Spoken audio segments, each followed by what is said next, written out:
Good afternoon, church. They said it was all going to be over before Easter, and we get to come together and celebrate on Easter Sunday, but it doesn't appear like that's going to be so.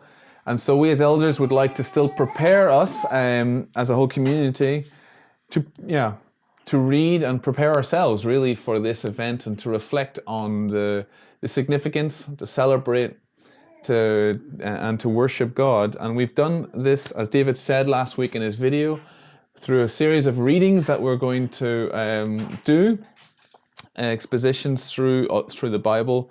And I get the chance to read from Exodus to set us all off. I'm here to paint this picture of the Passover, which is really the backdrop, which is the picture that God has given us to prepare us for this whole event and have us understand some of the significance of it. And so for that, I'd like to just begin by reading from Exodus 12, and then I've got another one of my little diagrams that hopefully will be helpful. Let us go then. Verses 1 to 13 of Exodus 12. The Lord said to Moses and Aaron in the land of Egypt, "This month shall be for you the beginning of months. It shall be the first month of the year for you.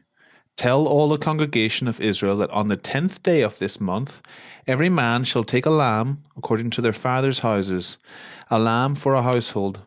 And if the household is too small for a lamb, then he and his nearest neighbor shall take according to the number of persons. According to what each can eat, you shall make your count for the lamb. Your lamb shall be without blemish, a male, a year old. You may take it from the sheep or from the goats, and you shall keep it until the 14th day of this month. Then the whole assembly of the congregation of Israel shall kill their lamb at twilight. Then they shall take some of the blood and put it on the 2 doorposts and the lintel of the houses in which they eat it. They shall eat the flesh that night, roasted on fire. With unleavened bread and bitter herbs they shall eat it. Do not eat any of it raw or boiled in water, but roasted, its head with its legs and inner parts. And you shall let none of it remain until the morning. Anything that remains until the morning you shall burn. In this manner you shall eat it, with your belt fastened, your sandals on your feet, and your staff in your hand. And you shall eat it in haste. It is the Lord's Passover. For I will pass through the land of Egypt that night, and I will strike all the firstborn in the land of Egypt, both man and beast. And on all the gods of Egypt I will execute judgments. I am the Lord. The blood shall be a sign for you on the houses where you are. And when I see the blood, I will pass over you. And no plague will befall you to destroy you when I strike the land of Egypt." So the passage we just read is focusing on the Passover. God is preparing Moses for him to prepare the people for this historical event. However, this is also the background or the preparation for Easter. God is setting up this deliverance in such a way, this event in such a way to teach his people something about the coming Jesus on the cross. In the same way as you would teach your kid using simplistic or symbolistic pictures in a picture book, where then later you could teach them then the full, heavier text about a subject. And in so doing, God is teaching us through this Passover. It's setting the background for Jesus coming and dying on the cross, and what this deliverance entails. And when we read the passage, we'll see that the context is slavery in Egypt. That is clear. You can read the beginning of the book of Exodus to see that. But you'll see through this that he's taking his people into a new start through the death of a lamb. And I'd just like to take a moment to look at these 2 points and help us understand really this picture, this preparation for Easter. This is all done in the event of the 10th plague that happens during this time in Egypt. The people are in slavery. The children of Israel are in harsh slavery, as we've said. And Moses comes, sent by God, to bring these plagues upon Egypt. And they were God showing his power and forcing Pharaoh's hand to let the people go. And it all accumulated in this 10th plague, which was the death of the firstborn. The angel was going to, God's messenger was going to pass through house by house, and the firstborn, man or beast, was going to die if there was not blood placed of a lamb on the door. And so the angel would come along and come to the first family, and if there was no blood in the door, the firstborn would die in that household.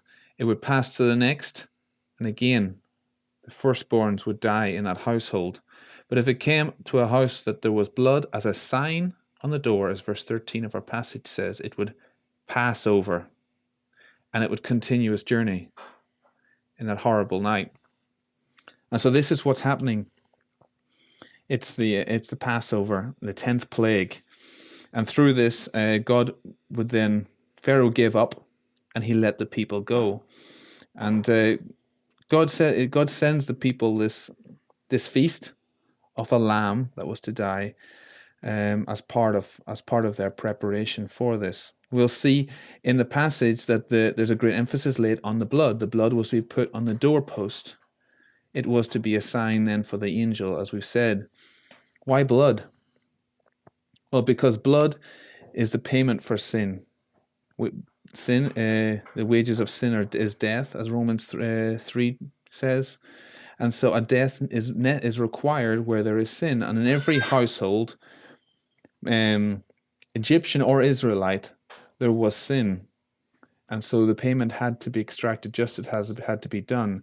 But the wonderful news here is that if there was the blood of a lamb as a substitute on the doorpost, then the firstborn would be spared. And so either a lamb or a firstborn died in every household. You'll notice a few details about this lamb. It is without blemish. It is a perfect lamb.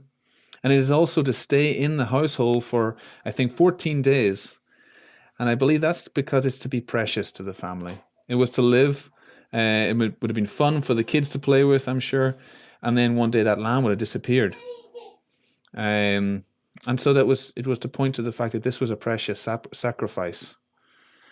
But the other thing, and there's lots of other details in this passage, I believe, focus in on the fact that God is bringing his people out from slavery into a new start.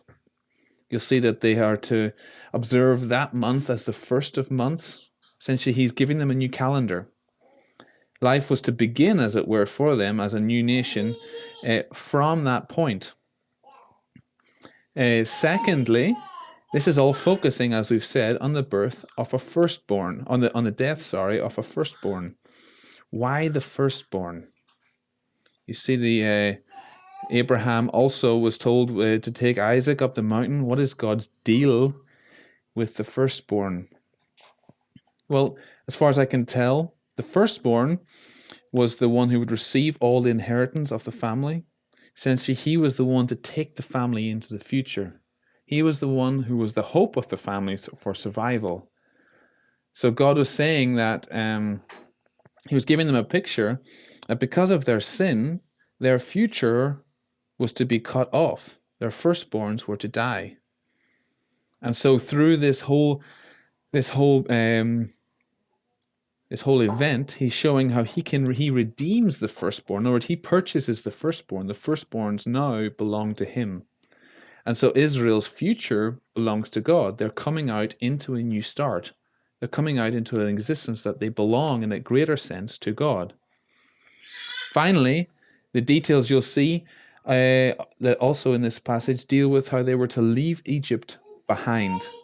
They were to eat all of the Passover lamb. None of it was to be left over, or it was to be burned, because that was saying that they wouldn't be there tomorrow. They were gone. They were leaving Egypt behind. They were to eat it in haste, dressed, ready to go. Again, they were leaving. And finally, they were to eat unleavened bread. Leaven, it was a way of saying that they were leaving all the influence of Egypt behind. They weren't even bringing out some of the dough to make the next batch of bread from Egypt. They were going to begin without that yeast to create unleavened bread, and they were leaving all of Egypt behind. when they go. They were coming out into a new start. And so we see how God is bringing his people out of slavery in Egypt through the death of a lamb into a new start.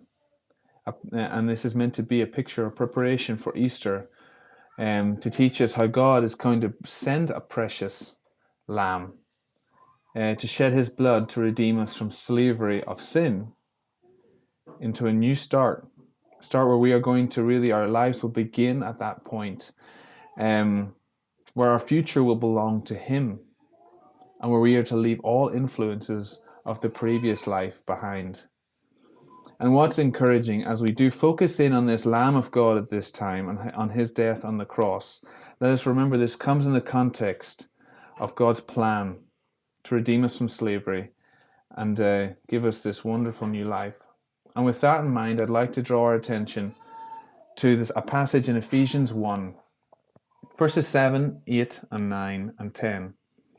And let me just read it for you. Ephesians 1. I'd like you to draw your attention to how it says his will, his purpose, his plan, all pointing really to what we've been talking about.